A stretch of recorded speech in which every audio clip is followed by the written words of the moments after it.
Empathy is a beautiful thing until it's not. We're taught from childhood that being kind, compassionate, and understanding makes us better human beings. And that's true. Empathy is a necessary bridge between separate minds and hearts. It allows us to connect, to listen, to feel what others feel. But what happens when that bridge becomes a one-way street? When the act of feeling for others begins to erase your ability to feel yourself? Carl Jung understood the complexity of what we call goodness. He knew that behind every light there is a shadow, and that even the most noble of human traits can turn against us when they are inflated, distorted, or disconnected from the self.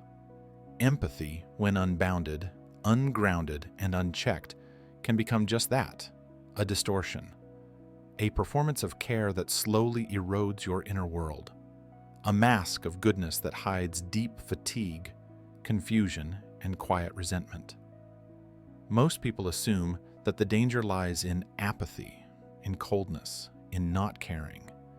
But Jung would argue that the more insidious danger lies in over-caring, in being so attuned to the needs and emotions of others that you begin to dissociate from your own, in absorbing pain that doesn't belong to you, in carrying burdens that are not yours to carry, in letting your identity dissolve into someone else's story. This is not empathy. This is enmeshment. And it's a form of self-abandonment. The tragedy is that it often comes from good intentions. You want to help, you want to heal, you want to ease someone's suffering, but slowly, without realizing it, you stop asking yourself, what am I feeling? What do I need? Where are my limits? Your inner voice is silenced by the louder voices of others. You think you're being loving, but you're really disappearing. And this is where the shadow of empathy begins to grow. Jung taught that the parts of us we suppress don't vanish. They go underground. They enter the unconscious. And from there, they begin to act out. So when we suppress our anger, our boundaries, our instincts in the name of being understanding, we don't become better people. We become fractured people, and that fracture creates suffering. The overly empathetic person often doesn't realize that their constant emotional availability is not a gift. It's a wound that says, if I don't constantly prove my worth through compassion, I won't be loved. A wound that says, my needs don't matter. A wound that was likely formed early in life through a dynamic in which the child learned that peace, love, or approval only came when they minimized themselves for the sake of others. In this way, empathy becomes a survival strategy, a way of staying safe, a way of staying connected, but not a way of staying whole. Eventually, the person who feels everything starts to feel nothing. Numbness sets in. Burnout, resentment. They find themselves crying without knowing why, or unable to cry at all. They become exhausted by people, drained by relationships, overwhelmed by even the smallest emotional shift in the room, because their psyche is overextended. Their soul is leaking energy through every unspoken no, every forced yes, every fake smile. This isn't compassion. This is collapse.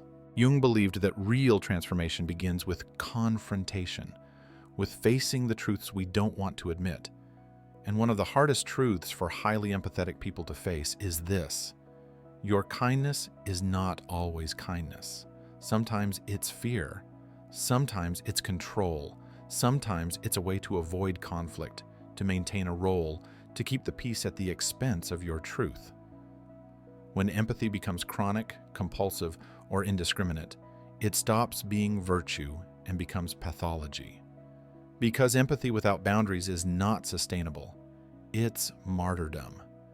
And while the world may praise you for your sensitivity, your ability to listen, your gentle heart, your body knows the cost. Your nervous system tells the truth. You're tired, you're tense, you're anxious around people but guilty for needing space. You smile when you want to scream. You give when you have nothing left. And the saddest part, you may not even know who you are without your empathy. You may have wrapped your entire identity around being the good one, the safe space, the healer, or the understander. But those roles, however comforting, are not your essence. They're masks, and the more tightly you cling to them, the more disconnected you become from your real self. Jung warned about the danger of the persona, the social mask we wear to fit into the world. The danger lies not in wearing it, but in identifying with it completely. And many empathetic people are unconsciously identified with the persona of the helper, the giver, the light. But this light often casts a long shadow, a shadow filled with repressed anger, unmet needs, and unacknowledged truths. Shadow work, then, is not just about facing your darkness. It's about reclaiming yourself. The part of you that says no, the part that gets angry, the part that wants space, the part that feels too much and doesn't want to explain why. That's not selfish. That's sacred. Empathy is not the enemy. But when it becomes a replacement for identity, when it becomes a reason to betray yourself, when it becomes a prison made of praise and performance, then it's no longer empathy. It's entrapment. If you've ever walked away from a conversation feeling heavy, confused, or emotionally drained, yet unable to explain why, it's possible that you weren't just listening. You were merging. And what's more dangerous than absorbing someone else's emotion is not knowing where they end and you begin. Empathy, in its shadow form, becomes a dissolving of boundaries. Not connection, but fusion. And Carl Jung warned us, whenever the boundary between self and other becomes blurred, the unconscious begins to act. And most often, it acts through projection. Projection is not just seeing something in others that belongs to you. It's a psychological mechanism meant to keep you from seeing the truth of yourself. You place outside what you cannot accept inside. It is how we exile parts of ourselves we fear, dislike, or were taught to reject. But here's where it becomes especially dangerous for the overly empathetic. You begin to absorb what others project onto you, and then you identify with it. You become the emotional container for everyone else's darkness. You feel their sadness and call it yours. You sense their anxiety and carry it in your body. You hear their story and somehow rewrite your own around it. This is the collapse of selfhood. Jung understood that the unconscious, when ignored, will find ways to be seen. And for highly empathetic people, this often takes the form of relationships, repeated patterns, emotional cycles. You attract wounded people not just because you're kind, but because some part of you is still trying to heal the original wound. Maybe your own, maybe someone else's, maybe your mother's or your father's. And in trying to fix others, you're unconsciously trying to fix the part of you that was never seen, never nurtured, never protected. This is the seduction of empathy. It offers you a sense of purpose, of being needed. But underneath that purpose is a profound loss of self. You become what others need. You adapt. You bend. You become the safe space, the sponge, the peacekeeper. And slowly, your center disappears. The danger here is not just exhaustion, it's fragmentation. You begin to split internally between the self that feels and the self that performs, between the one who knows they're overwhelmed and the one who smiles through it, between the one who wants space and the one who says, "I'm fine." This fragmentation opens the door for the shadow. Not the shadow you've integrated, but the one you've denied. The part of you that's tired of giving. The part that feels unappreciated, angry, bitter. The part that resents others for needing so much. But since you've identified as the empathetic one, you repress that shadow. And repression always finds a way out. Sometimes it leaks out in passive aggression, sometimes in guilt tripping, sometimes in martyrdom. I do everything for everyone and no one sees me. Sometimes in a quiet rage that builds until it explodes. These are not flaws, they are symptoms of disconnection. And Jung would argue that the real danger lies not in feeling these things, but in pretending that you don't, in refusing to acknowledge the shadow side of your own empathy. Because once we make empathy our identity, we become blind to how it might be hurting us. We confuse it with love. We confuse it with purpose. We confuse it with goodness. But true empathy does not require you to dissolve. It requires you to stay fully present as yourself while holding space for another. And that is the key: presence without absorption. Boundaries without detachment, compassion without fusion. This is not coldness, it's clarity. But clarity cannot come unless you know your own center. And that's where many empathetic people struggle. They've spent so much time mirroring others that they've forgotten how to reflect inward, to ask, what am I feeling right now? Is this even mine? What part of me is being triggered here? Without those questions, empathy becomes enmeshment, and enmeshment becomes identity loss. The irony is that many overly empathetic people are also highly intuitive, but intuition without boundaries turns into hypervigilance. You start scanning every room for danger, every person for emotional shifts. You think you're in tune, but really you're on high alert. That's not intuition, it's survival. And it likely began in childhood. If you had to attune to a volatile parent, if you had to guess the mood to stay safe, if love was conditional on your emotional availability, then empathy wasn't a choice. It was a survival tactic. But what begins as survival often calcifies into identity. You forget that you never chose to be this open. You just didn't have the option to close. Now, as an adult, your nervous system still believes, if I don't feel for them, they won't love me. If I don't hold their pain, I'll be rejected.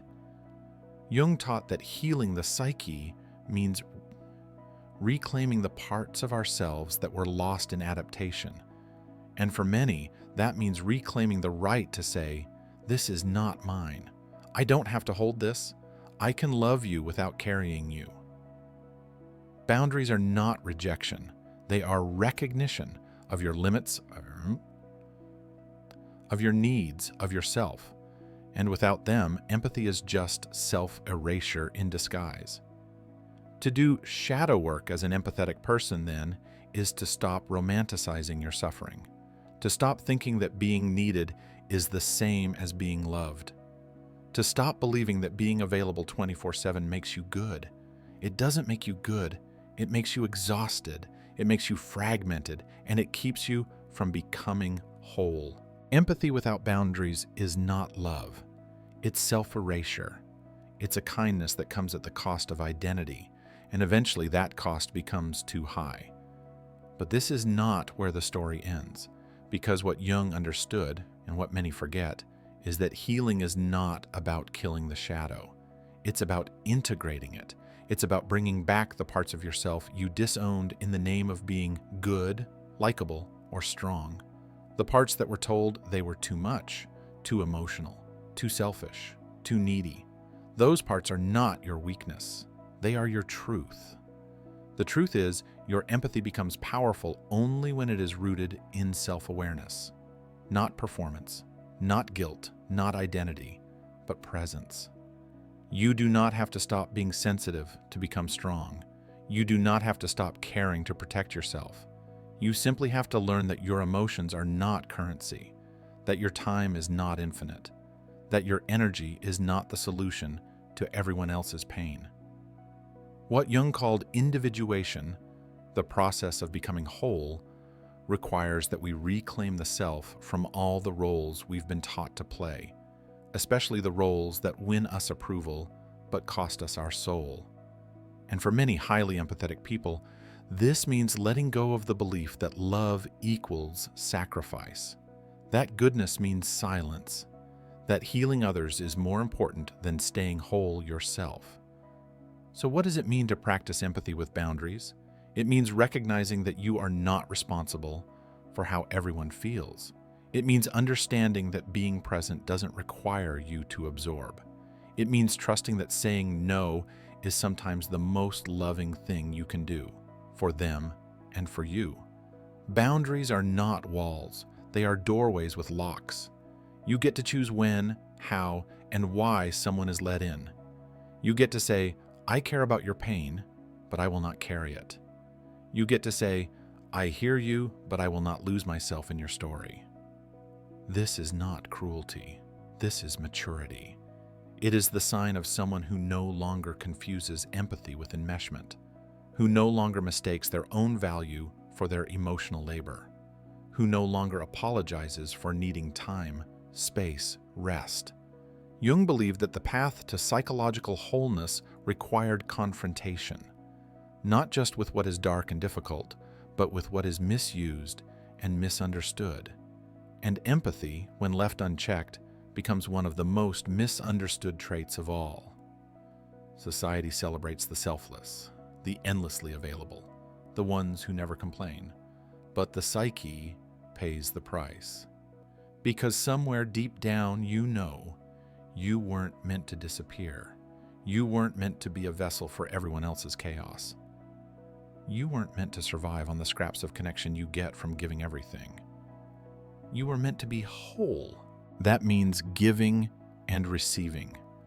That means knowing where you end and others begin. That means feeling deeply without drowning.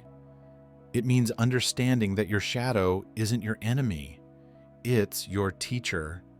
The anger you feel when your boundaries are crossed, that's not a flaw. That's your shadow telling you something's wrong. The exhaustion you feel after being there for everyone, that's your shadow saying you're abandoning yourself again. The resentment you try to push away, that's your shadow asking, when is it your turn?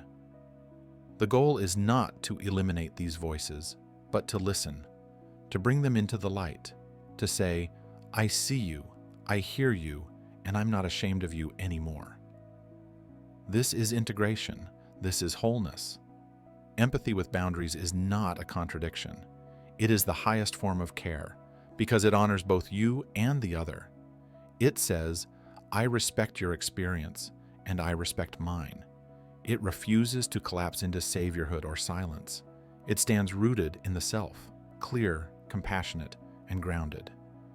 Jung would say that we cannot love others fully until we learn to hold all parts of ourselves, not just the light, but the mess, the rage, the fear. And only from that space of inner reconciliation can we offer something real to the world. So if you felt lost in your empathy, if you've been praised for being so caring while quietly falling apart, if you've confused overextension with love, let this be your invitation back to yourself. You are not here to be a sponge. You are not here to fix. You are not here to earn love through suffering. You are here to feel, to witness, to express, to protect, and to be whole.